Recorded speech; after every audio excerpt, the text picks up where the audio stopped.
All right, well, salutations and welcome to the Anti-Federalist Project. I'm your host, Jacob Solt, and today I'm speaking with Jonathan List.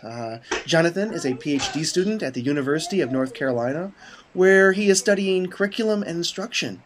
He has a BA in history from Roberts Wesleyan College and a Master's of Education from the same. His current educational research deals with technological integration in supporting historical thinking in social studies classrooms.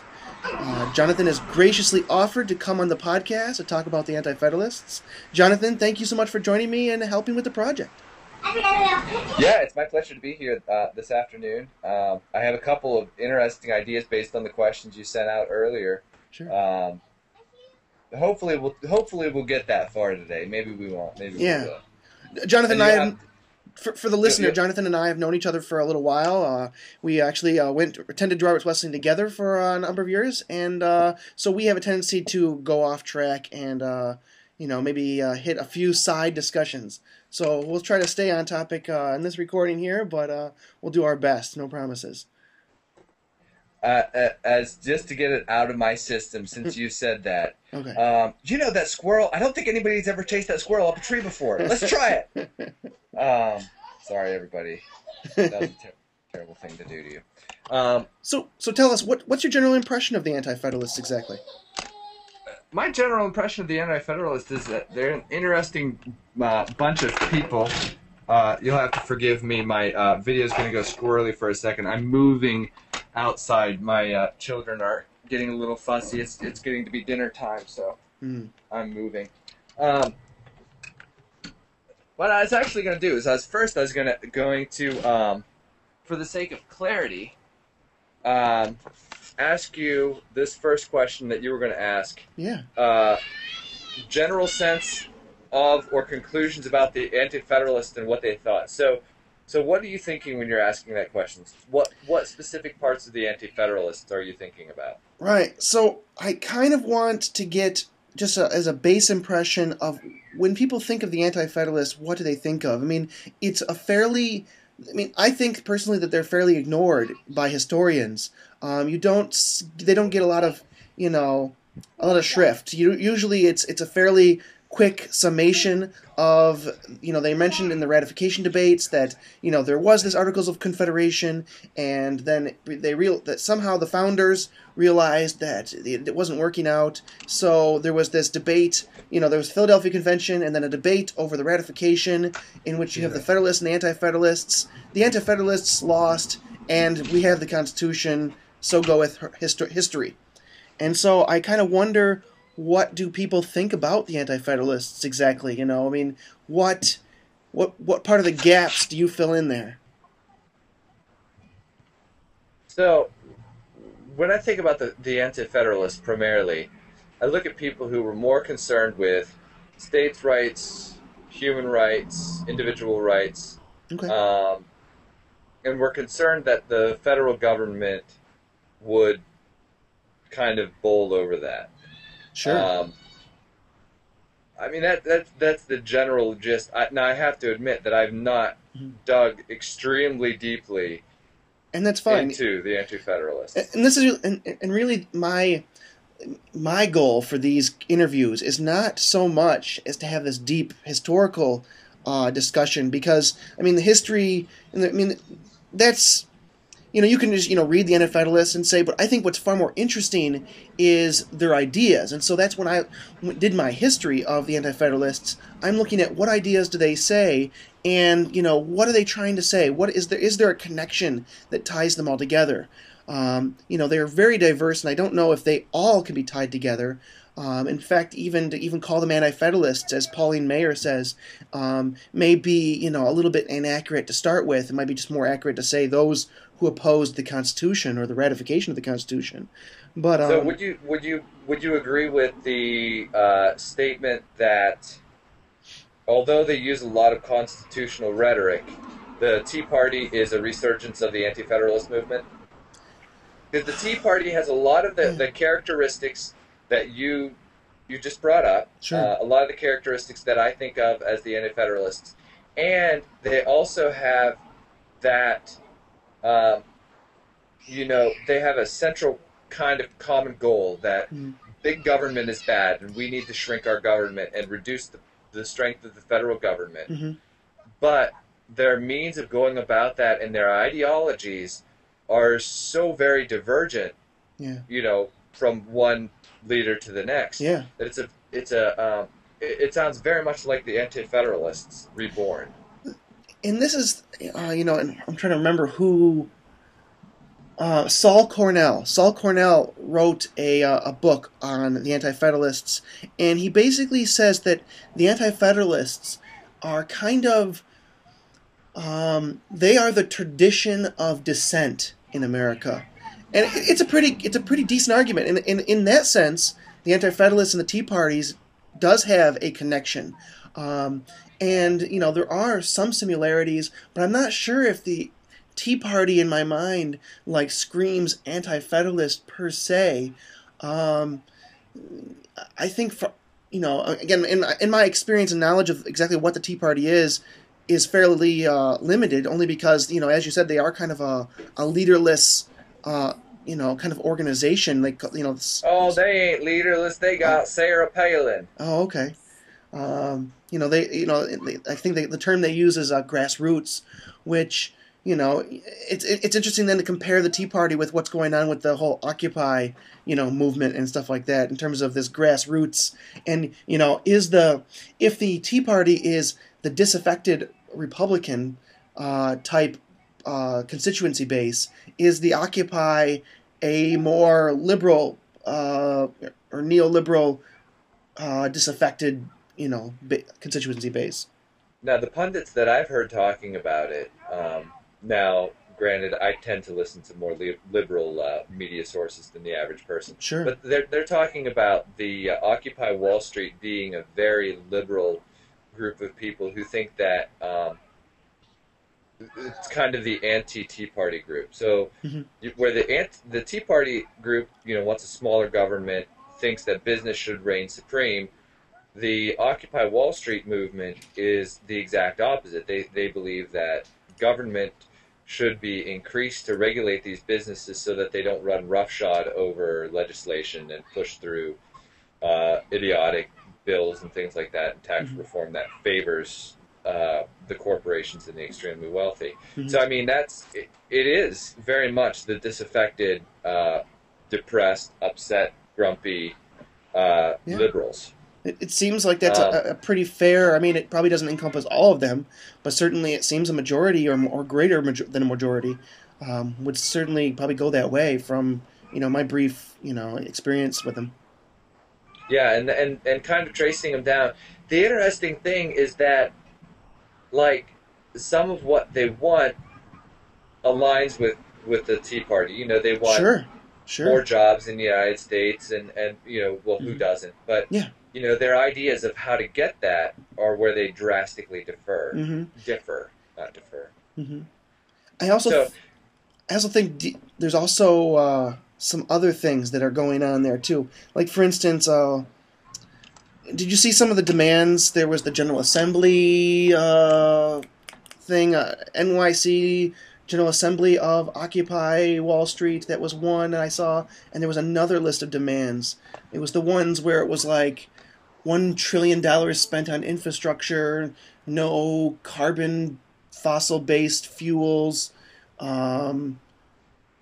protective tariffs, that one.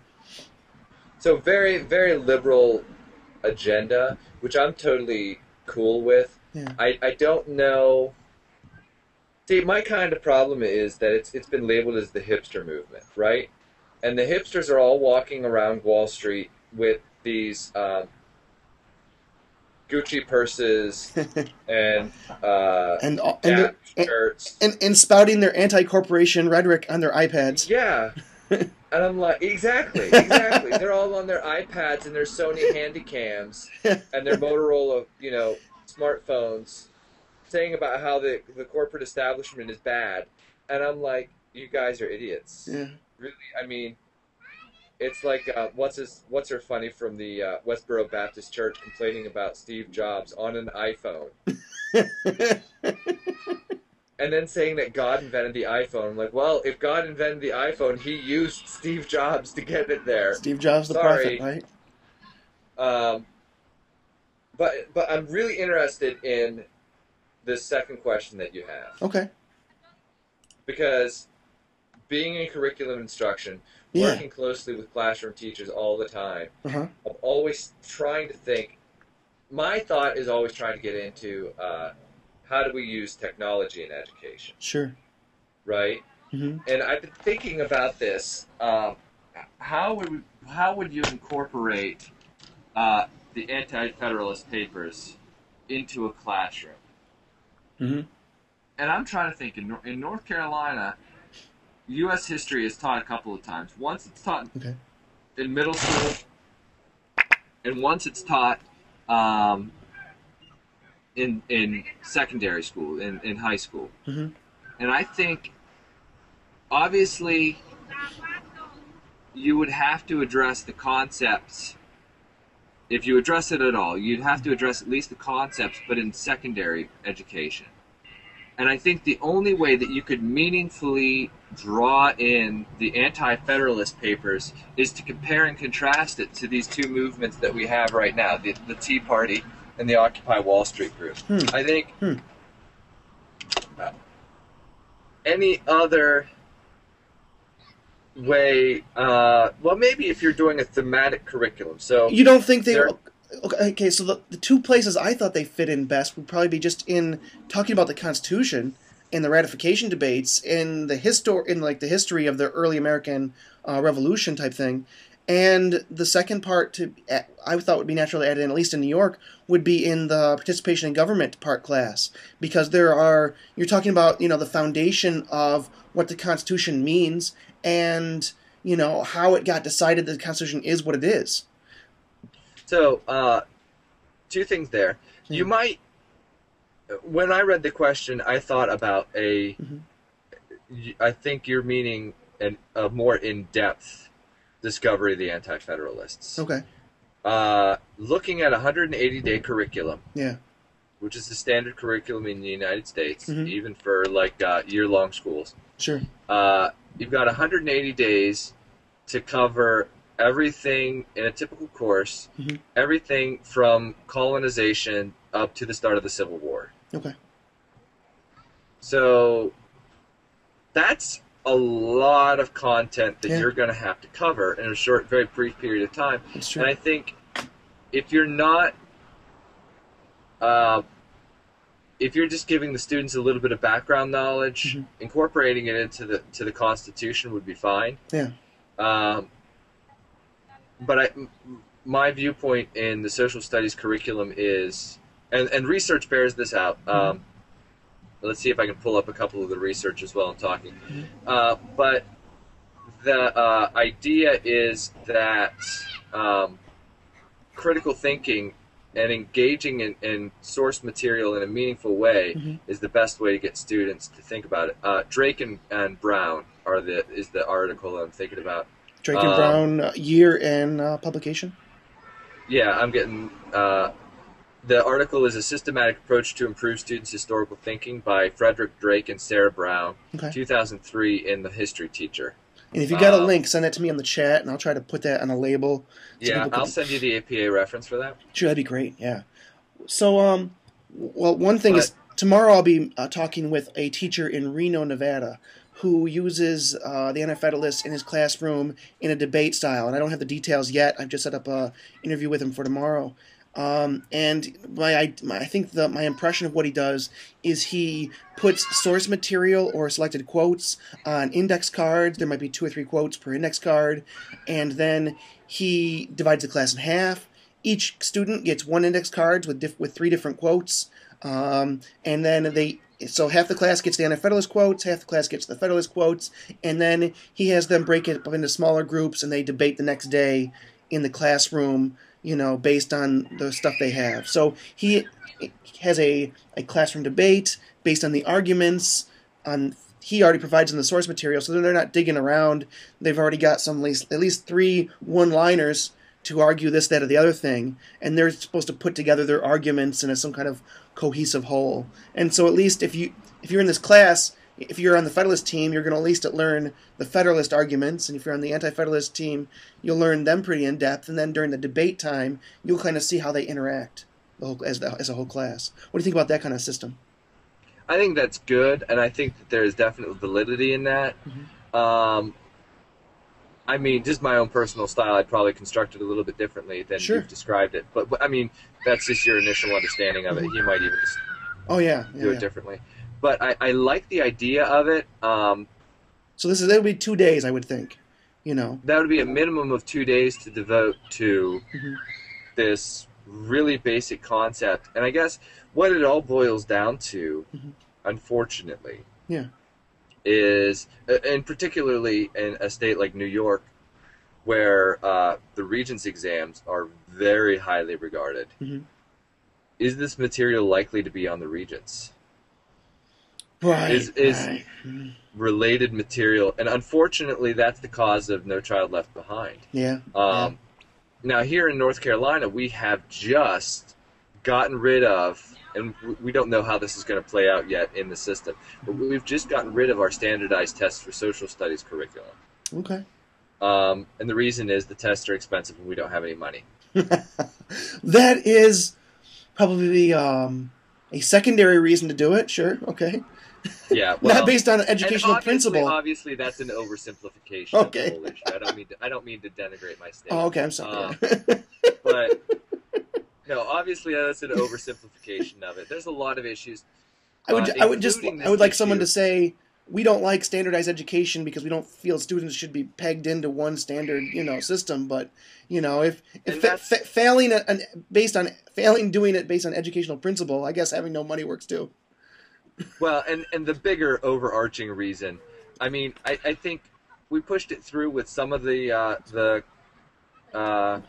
representatives with the money thing, but I think the big argument was that a social studies curriculum, to be meaningful, requires inquiry. Inquiry requires a lack of standardized testing. It requires students to engage in source material in a meaningful way. It requires them to dig in and do some of their own research. Sure. And I put research in air quotes because it's such a vague and meaningless word in reality. But it requires the students to dig into primary source material, secondary source materials that are related very closely to the primary sources, and to evaluate and make arguments for themselves. And I think that this is where social studies has fallen prey to a couple of things. The Nation at Risk in 1980s, No Child Left Behind. We take inquiry out of the classroom. And that's why I would do, that's why when I first thought about integrating it into the classroom, my thought was to do that connection to modern movement and see what are the differences, what are the similarities. Another place that I might integrate it into the curriculum, if you're doing a thematic curriculum as opposed to a linear curriculum. Sure. And for the sake of our viewers, a thematic curriculum follows core concepts throughout history. It doesn't necessarily go through history in a linear fashion. Right. But what the teacher will do is construct lessons based on examples of a specific concept. So, right. So you're interested in more in the connection of ideas than a timeline. Exactly. So, for example, we might look at revolutions, and instead of, talking about revolutions when they pop up, we go through and we talk about these revolutions, and we do a comparison and contrast. Even though, the Bolshevik Revolution, the French Revolution, the American Revolution, the Haitian Revolution, all of these different movements take place at very different periods of time and have very different kind of impetuses behind them. There's a commonality in the theme.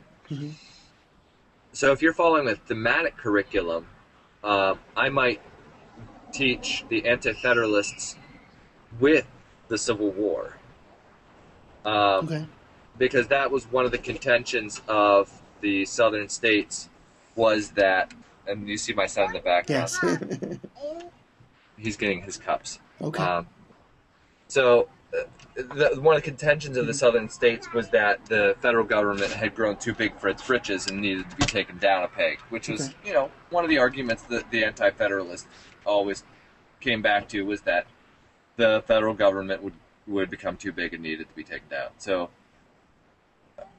continuation of theme, and then maybe follow it up with the current events to see, do we find, a better question would be, do we find these ideas in modern politics? Sure. Yeah. Maybe not even labeling it with Tea Party. Maybe just drawing thematic connections. Right. Well, what do you think about that idea by Saul Cornell that the Anti-Federalists are part of a dissenting tradition in America? That there's kind of a connection with them to anyone that dissents against, the power of government or something like that. Well, the dissenting opinion. I'm not very comfortable with this. And did we record the Occupy Wall Street conversation? We've recorded everything for the last, I think, 18 minutes or something. Yeah. Okay. So when we were talking about the we did. Mm-hmm. I think. I think the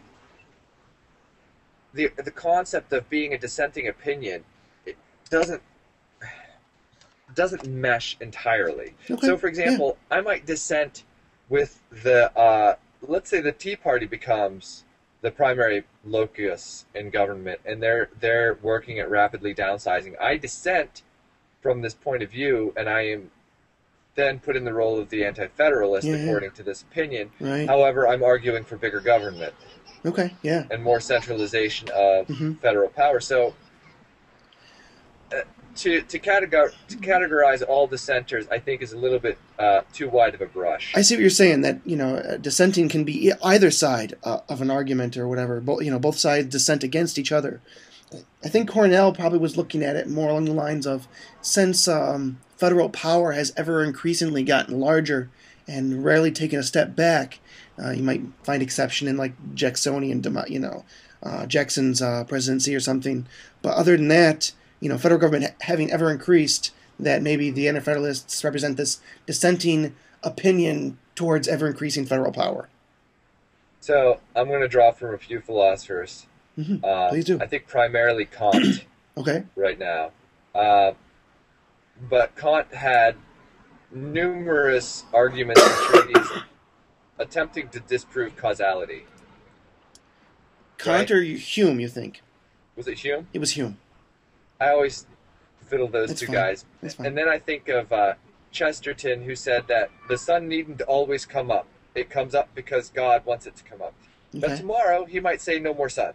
Okay. And that's a total paraphrase Sure. from The Man Who Was Thursday. But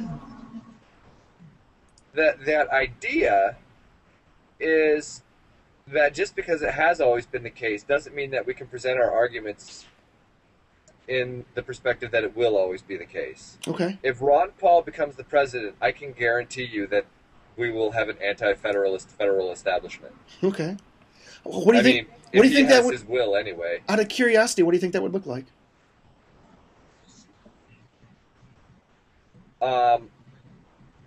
I think it would be the entire complete collapse of the United States as we know it. Okay. I think the Ron Paul agenda is to reduce federal government as much as possible. Now, I think he's got some really good ideas. But I think if we were to be able to superimpose his will on the government from the top down, he would get rid of a lot of the ways that people have to represent themselves. Interesting. He would remove a lot of the... Like what? I have no doubt that Ron Paul would want to get rid of paid positions in the federal government. Okay. I can't say that that I know anything that would disagree with that. He would probably try to reduce federal spending as much as possible, for sure. So, Would be my and I understanding. know one of the reasons that people run for Senate is because there are perks, You get really good health insurance. Sure. You get, gifts and donations and things like that. And established funds and things like that from the federal government. I think he would try and change that in such a way that we wouldn't have people who would be as interested in becoming representatives for the government. Okay. I think that the job would become less desirable, Mm-hmm. and nobody would really want to do it. The other thing Okay. that I think he would definitely cut funding for the interstate system. Interstate transit That's system? massively the interstate highways. Okay. All right. Like, what is it up there? 95? Yeah. Route 95 or 90? Route 90 goes through Rochester, right? Yeah, Route 90, yeah. I have no idea what Ron Paul would think about highways. Oh, they're vastly expensive, and he wants to cut all federal spending. I mean, I don't know about all. clear. I think Ron Paul. I don't think Ron Paul would say all federal spending for sure. He definitely. I mean, again, this is my limited understanding of his position, but my understanding is that he believes that government. He does agree with the Federalist and Anti-Federalist ends of government. I think in terms of that there is a certain amount of general welfare, public good, domestic tranquility, peace and security that is the purpose of government or is the end of government. And I think he agrees with those things, just like the Federalists and the Anti-Federalists. And like the Anti-Federalists, you might be right. But he is very cautious about giving government the means to just kind of write a blank check for these things, kind of thing. But I guess when we look at it, and I'm looking up some information about him right now. Mm-hmm. But when you look at it, and this is the problem that I have with it, is that the assumption is that if we cut federal spending, the states will pick it up. Okay. Right. Right. So if we were to cut the federal welfare system, Mm-hmm. which is enormously flawed. Mm-hmm. I mean, just about everybody's going to agree that the welfare system has some serious issues. Sure. So if we cut it because of those issues and because of the enormous expense, well, who then picks it up? Mm-hmm. The argument would be that, well, the states should pick it up, but why would they? Mm-hmm. I think, like, for instance, like, I think, I could have this wrong, but there's a part of the back of my head that says that Medicare dollars are taxed out of your paycheck, goes to the federal government, and the reason why the states pick up part or half of Medicaid as it is because if they have a verified, certified, federally Medicare program, then the federal government gives them like half of that money back that they taxed from that citizen. So if New York wants to have half of my Medicare dollars that got taxed out of my paycheck back to the state of New York, then New York has to have some kind of Medicare program that the federal government approves of. If they don't, then the government just keeps all of my Medicare dollars, and I think that's how the system works. And it very well may be, but so if we remove that completely from the equation, Mm-hmm. right? I know that the current legislative body in North Carolina would vote to get rid of the Medicare being removed from your paycheck completely, Mm-hmm. because that's the movement that they've been going. There was a 1 cent sales tax increase proposed for alcohol, soda, and sweet snacks. That got voted down because it was a 1 cent tax. Mm-hmm. Mm-hmm. And they said no new taxes, blah blah blah, and they're cutting taxes again. Mm-hmm. So just for the record, Ron Paul is against the highway system. Is he? Okay. Yeah, he thinks that the Interstate Commerce Commission should be significantly reduced. Well, that's different. So No. Okay. Wait.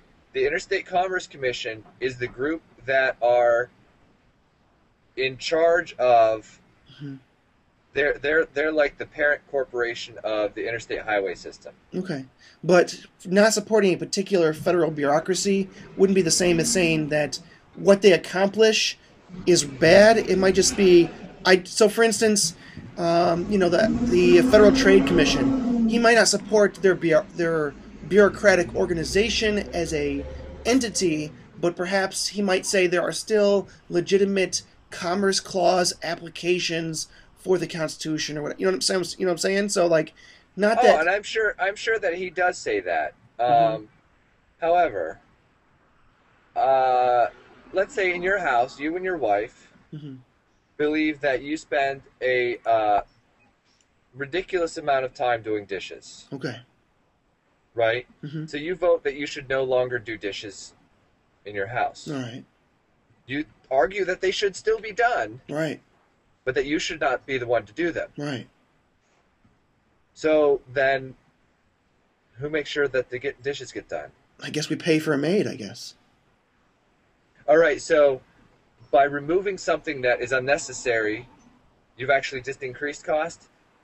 Perhaps depends on what I make an hour and my opportunity cost for doing the dishes. But I guess that's my argument, is that there has to be some body of some group of people, some body of individuals doing this work. Okay.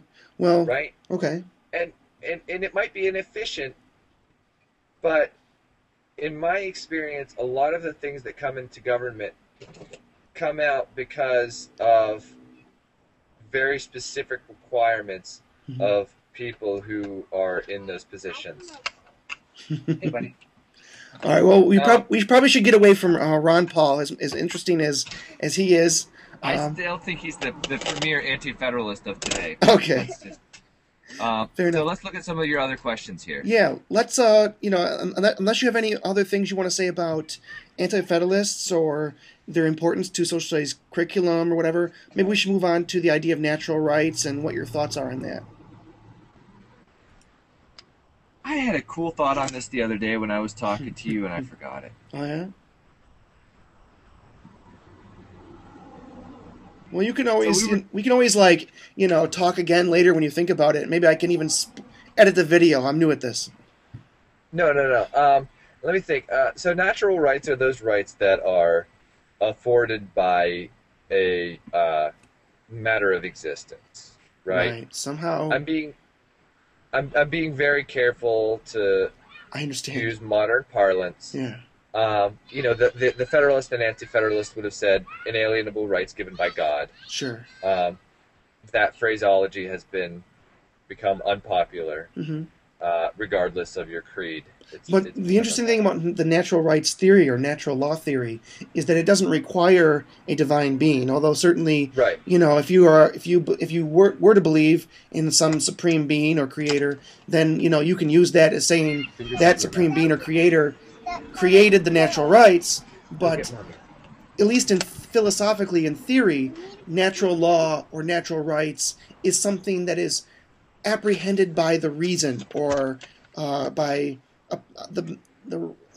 a person's rationality, not necessarily, if that makes any sense.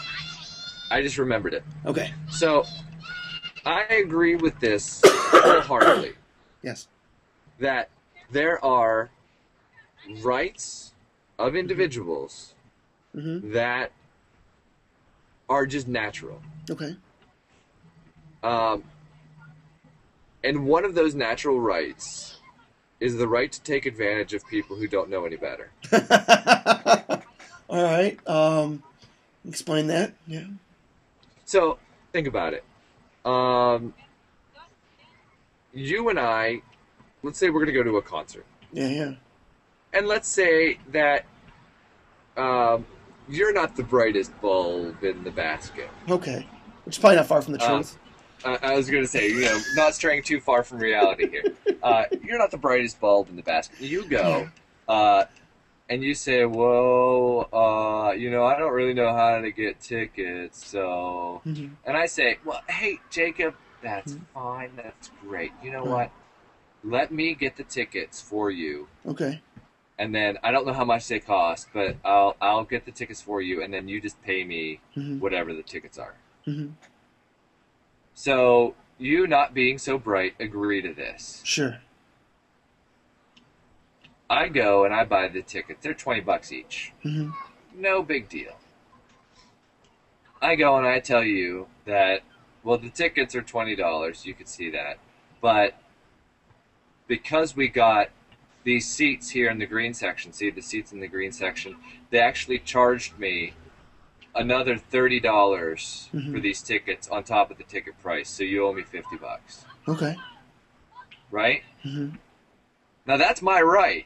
Sure. To totally swindle you out of your money because you're dumb. I think in that case, I mean, I don't want to interrupt your ethic of exploitation that you're trying to construct here, but I think in that case, someone might say what you did there might be fraud because. Oh yeah, it's fraud. But however, if we're looking at natural rights, it's my right to defraud you because you're dumb.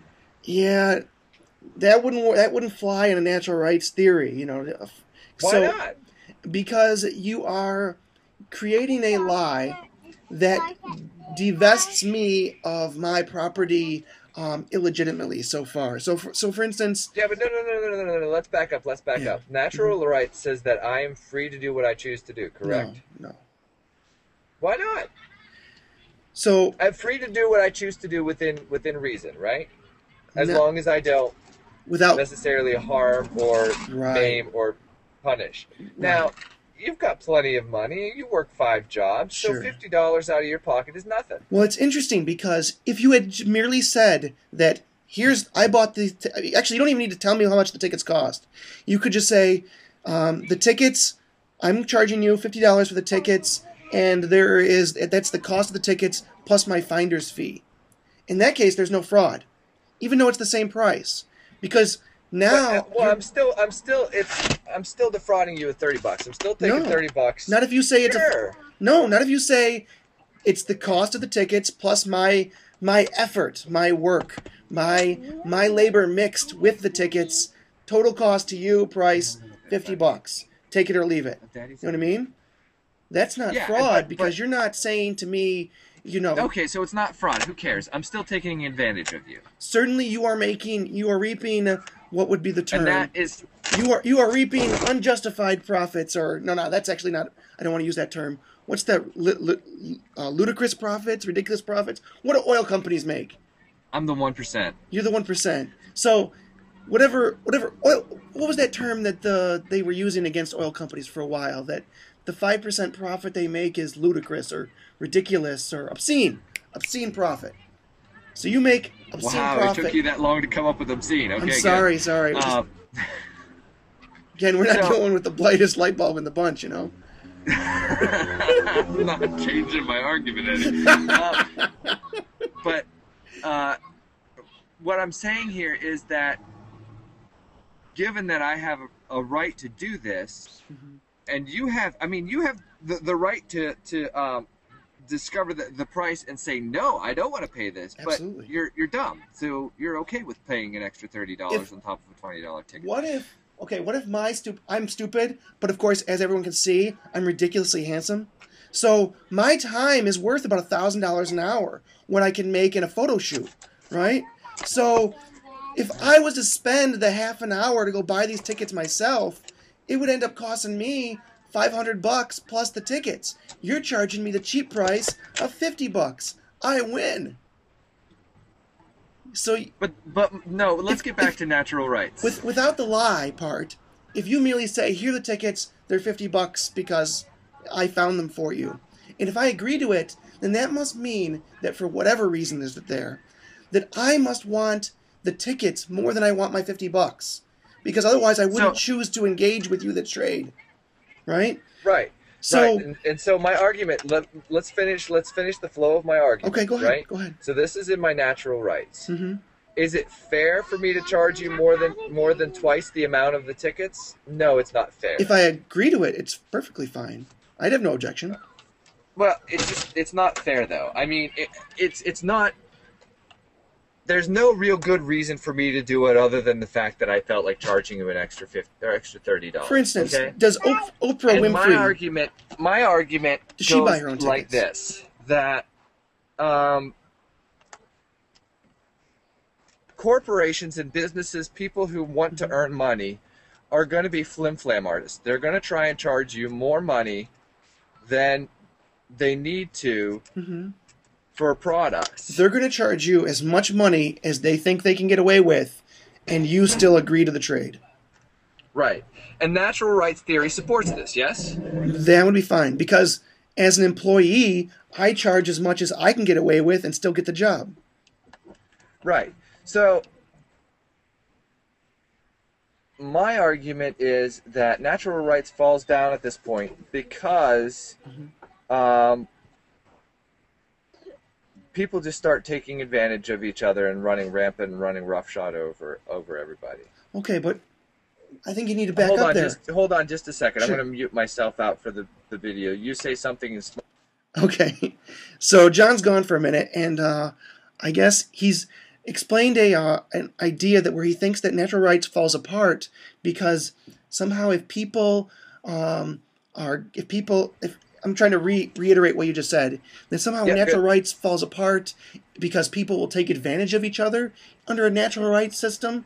And No. I think the natural rights system holds true. Okay. But I think that natural rights allows people to take advantage of each other and doesn't account for that. Okay. Thus usurping other people's natural rights without governmental influence. So the natural rights system violates people's natural rights. Is that what you're saying? Well, yeah, inherently, because part of that is the free will. And obviously, the natural rights people want to say that, you shouldn't be evil. But if you talk to people at Google who try and make decisions based on their mantra of don't be evil, they get accused of being evil all the time. Sure. Because they're trying to make the good, right decision. And what does it mean to not be evil? Right? Right. So there is this argument that not being evil in and of itself can turn out to be evil. For example, Google was trying to not be evil in China, right? Okay. So the Chinese government said, if you want to do business in this country, you have to censor your search results. Right. And Google said, well, that's your moral code. We're going to go with it. Sure. And that's perfectly legitimate. Google said, we want to do business here. We want to make money here. If you want us to restrict the internet, all right. Right. Well, people in the United States got wind of this and called it evil. Sure. So, again, that whole free will, do no harm idea of natural law is great, but me doing no harm to you may be perceived by you to be doing harm.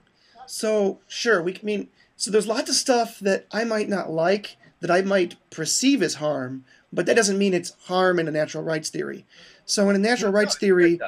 Because how do I define harm? Harm as the initiation... Harm is the initiation of aggression in violence, coercion, which is the threat of violence, or in fraud. Okay, so physician-assisted suicide. Physician-assisted suicide. I would think not harm. Not harm, so... Because the person has... so long as the physician and the patient have agreed as to what's going to happen, I don't see where harm is happening there. So what if the patient has Alzheimer's? Interesting, additional because thing. a lot of the patients who did under Jack Kevorkian had mental impairment conditions such as dementia or Alzheimer's. So did he murder these people? Did he coerce them in a state of confusion? So yeah, you're going to get into ethical swamp whenever you talk about, people of diminished capacity and at what point do they choose? It depends. If the person has the ability to choose, then they have the ability to choose. If they can make decisions for themselves, they can. If they're absolutely bonkers out of their mind, that might be something different. Well, and so here's where I'm saying natural rights theory falls in on itself. Because these ethical considerations that natural rights just assumes are basic are very, very difficult to deal with when you really get into it. They're difficult in any system, though. Any ethical system. Oh yeah, utilitarianism would be in a murky swamp there. I think that natural rights, while being inherent and being true, need to be protected by some entity. Okay, wait a minute. I prefer to have different. Superman. Well, saying that natural rights needs to be protected is a different argument than saying natural rights falls apart, isn't it? Without protection, it does fall apart. Okay. It's like that. It's like that train speeding towards the broken bridge. Okay. Without some kind of protection, that train is going to fall apart. So, do people? What is your idea of how people could people protect themselves at all in your mind? I want to say yes, Okay. but no. All right. So, okay, And let's go back to the basic let me. question. You know, so you're saying that you do think that there are natural rights, though, that these Oh are yeah, there are natural rights. intrinsic to the people, right? Okay. What do you think But the about problem life? is that understanding that there are natural rights, Yeah. and understanding that I should be the person to protect my own natural rights, Mhm. does not mean that I will. Let's Okay. take, for example, um, I live in a city. I live in a beautiful city Mhm. called Raleigh, North Carolina. Okay. Um, every now and again, Mhm. I meet interesting individuals because I like to ride the bus. Mhm. Not because I don't have transportation, but because I Sure. think that the bus is a good thing and I want to support it. You don't have to be But ashamed of owning a every now and bicycle, again, I John. meet what? You don't have to be ashamed of Well, owning a bicycle. no, it's pertinent. It's pertinent to this whole story. Okay. Um, every now and again, though, I meet people who are not voluntarily riding the bus. I meet people who are Sure. involuntarily riding the bus because they have had their driving privileges revoked for poor decisions. Mm-hmm. Yeah. They do not understand that the right to drive was given to them and that it was a right that they should protect for themselves. Okay. Right? Now, is driving a natural right? Exactly. Well, no. You know what it is? We're not. It's not a natural right. Okay. necessarily. Okay. But it is, when you earn the right to drive, it is your right to drive, right? You do have to gain that right. You have to pay for it. I think. I mean, I'm not sure where all this fits in. I think. I don't know. Just finish. Legally, Let me finish. I'm just saying. Legally, I think driving's a privilege is legally defined. But right, but well, I don't want to get into a debate of what's a right and the privilege. So we're just gonna. No, that's cool. We're gonna play fast and loose That's here. cool. That's cool. So they've lost their right or privilege to drive because they didn't protect it. Mm-hmm. They didn't do those smart things that people do, such as driving the speed limit or not driving while impaired or, not getting into 5 wrecks in 2 weeks and so on and so forth. Not driving, your car through your girlfriend's apartment or whatever. Sure. And that's what I think people don't understand something that's been taught to them, such as driving. You may not get a driver's license unless you have been taught how to drive, taught why the laws are there, and taught how to be a safe driver, right? Mm-hmm. You have to pass a test in every state in the union to get a driver's license. So people are educated in this, and they still don't know how to protect their driver's license. Okay. So I think that by saying that people will try to naturally protect their own rights, I think you're going down a road that you're assuming too much of people who might not understand what their rights are to begin with. It's true. I mean, there would certainly be an educational component.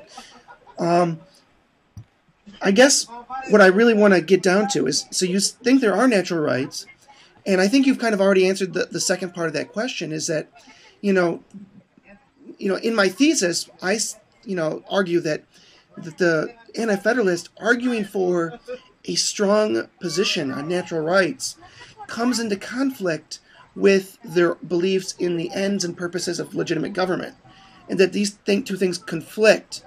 Do you see that conflict? Is natural rights somehow inconsistent with the legitimate purposes of government as seen by the Federalists and Anti-Federalists? No, I think that the United States government is at its very foundations designed to recognize these rights and to honor them and protect them as much as is humanly possible. And that's a very Anti-Federalist conception of government, that the purpose of government is to protect rights. But no, but that's kind of how they try to. Okay. I think in the past. Do you think that's the foundational premise of government or purpose of government? that it's there to protect rights. Like that Of would be every government? Are you just being broad here? well, I mean, like this is John Locke's argument, right? So that civil government is instituted for the purposes of protecting rights, the natural people, the rights. In other words, the man enters into civil society. No. No. Okay. I mean, an oligarchy is not at all designed to protect a person's rights. Okay. So, I don't. I think oligarchy is for Locke the government turned tyrannical or government turned despotism. But he's saying that. Yeah, but you can't. I mean, and I know Locke's arguments, but sure. And he always he likes to do these little philosophical twists, but I don't think they necessarily work. Okay. No government ever starts off as a pure democracy and goes, "Hey, let's do an oligarchy instead." Sure. So it's a silly argument. I think that the concept of government is just an institution over the people. Okay. And that's its basic foundation. The American government of democratic ideals, representative democracy as we have established it, is designed to loosely protect the rights of people. Okay. Loosely. Now this loosely. Yeah. Because obviously, and if you look at the history of the American government, Mm-hmm. it's going to play out differently for different political groups. Sure. Right now, the big debate group is obviously immigration. Okay. Do these people who come into the country, should they have the same rights as a citizen? Mm-hmm. No, it's okay. It's okay. There's a small child playing with my cat on my porch. This is one of my neighbor's children. So, I mean, the government's trying to protect the natural rights of people. Mm-hmm. Can it do that? Mm-hmm. So, I don't know. I mean, it's trying to. Yeah, sure. So, I mean, I guess would you agree or disagree with that statement that governments are instituted to protect rights, or no? Oh no! Again, I disagree with it wholeheartely. Because so, what is the purpose of government then? The purpose of government is to that's a cool question. I never really thought about it that way. Sure. The purpose of government, I would say, in general, in a general specific sense, Mm-hmm. is to communicate and enforce a understanding of culture over a group of people who are geographically connected in some way, shape, or form. So, say that again? So it's I don't know if I can. Okay. But it's essentially to establish a dominant will over the people of some way or shape or form. So that dominant will might be, Fidel Castro, or that dominant will might be natural rights. But in general, that's the goal of government. And my battery is actually on reserve. It just popped up a warning. So. Okay, well, you know what? We're almost talking an hour here. We can cut it off here and maybe continue. Would you be willing to continue this conversation later? We're going to continue this conversation whether or not you record it, so we might as well record it. All right. Well, I sent you this little quote by Hamilton, for the absurdity must continually stare us in the face of confiding to the government the direction of the most essential national interests, without daring to trust it to the authorities which are indispensable to the proper and efficient management. Let us not attempt to reconcile contradictions, but embrace a rational alternative. That's Hamilton. That's what he is accusing the Anti-Federalists of, and that's what we'll pick up next time. Sound good? Rational alternatives are good by me, my friend. Have a good night. Have a good night now. Bye.